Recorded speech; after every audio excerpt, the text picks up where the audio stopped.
Hi, and welcome to our channel here on Palm Sunday. We hope you're having a very blessed day.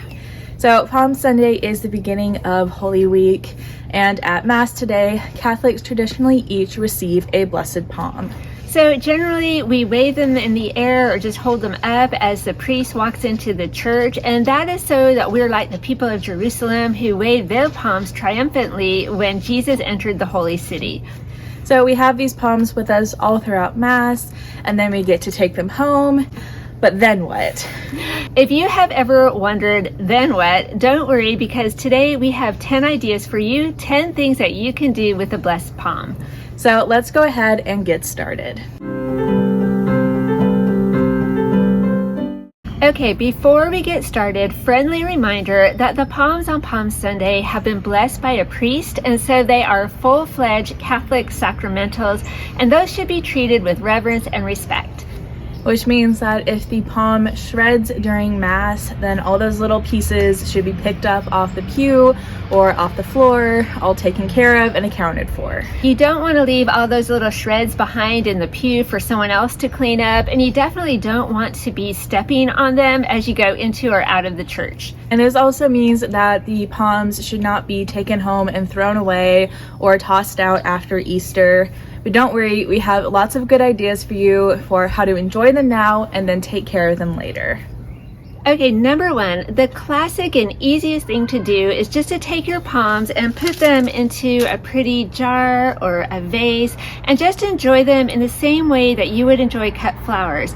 If you add a little water into the jar, the palms will keep just about as long as fresh cut flowers would.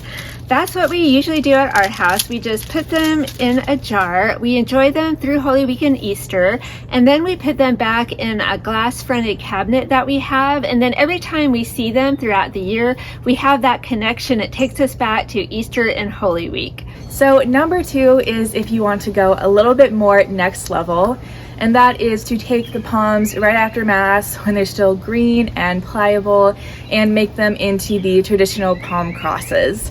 So this is not hard to do once you learn how, and you can make crosses of all sizes.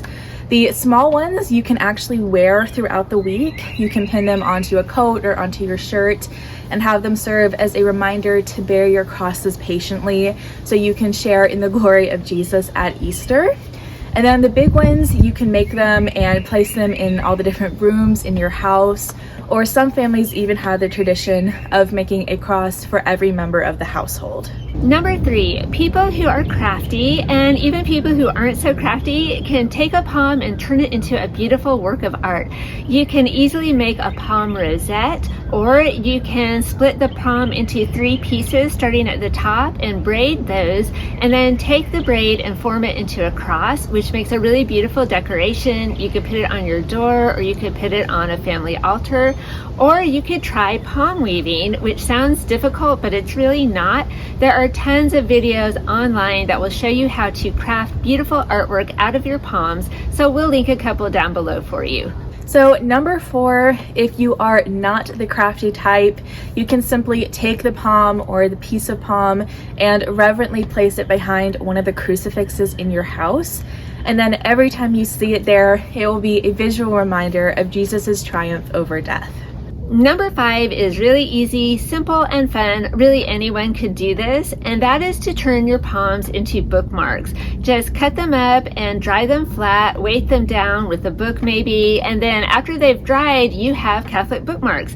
You can put the date on them, you could put one in your family Bible, you could put one in whatever devotional or Catholic book you're reading this Easter season or throughout the year. So again, really low tech, but what a fun reminder of Easter and Holy Week every time you sit down to read. So number 6 is a fun one, and that is to use the palms to sprinkle holy water throughout different rooms in your house. And kids usually really enjoy this one. All you need to do is sprinkle some holy water onto the palms and then shake the palm throughout whichever room in your house that you want blessed. Number 7, in some countries such as Ireland, it's traditional to place a piece of blessed palm out in the barn with the animals so the animals are blessed. And then another section of palm is brought into the house so the house has a blessing. We also read that it is traditional in some places to take a piece of blessed palm and put it under the bed or under your mattress. Although I have to say that having read about that online, the jury is kind of out on that, whether or not it's a good idea. Some people say, oh no, we do it all the time, and then others say, no, it's a sacramental, it's not a good luck charm, that's superstitious, don't do it. So again, the jury is out on that one. We'll let you decide. So number 8 is to enjoy your palms all throughout the year and then return them to your church before the next Lent starts.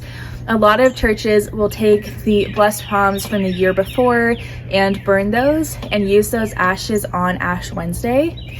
And I say a lot of churches do this, but not every church does.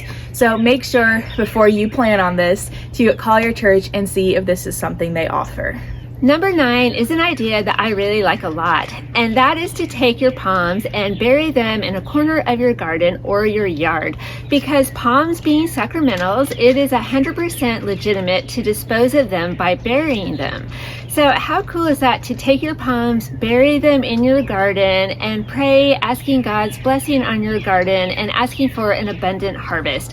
Now, some of us do need a lot of extra gardening help, so we think for those of us who are ecologically challenged, this is a great idea to try. So lastly, number 10, along those same lines, burning the blessed palms is a church-approved way of disposing of them. So if you follow that through a little bit further, there is another tradition of having a big bonfire on the night of June the 23rd, which is the eve of John the Baptist's feast day. So this is called St. John's Fire, and in a lot of areas it's traditional to burn the palms on that night. So this could be a fun reason to call up your friends and family and have a little bonfire party. Okay, so there you go, 10 ways that you can enjoy blessed palms during Holy Week and then all through the year. And then let us know down in the comments if you have any other traditions or ways that you like to enjoy using the palms. So we hope the video was helpful for you today. Thank you so much for watching, and we'll see you next time. Bye.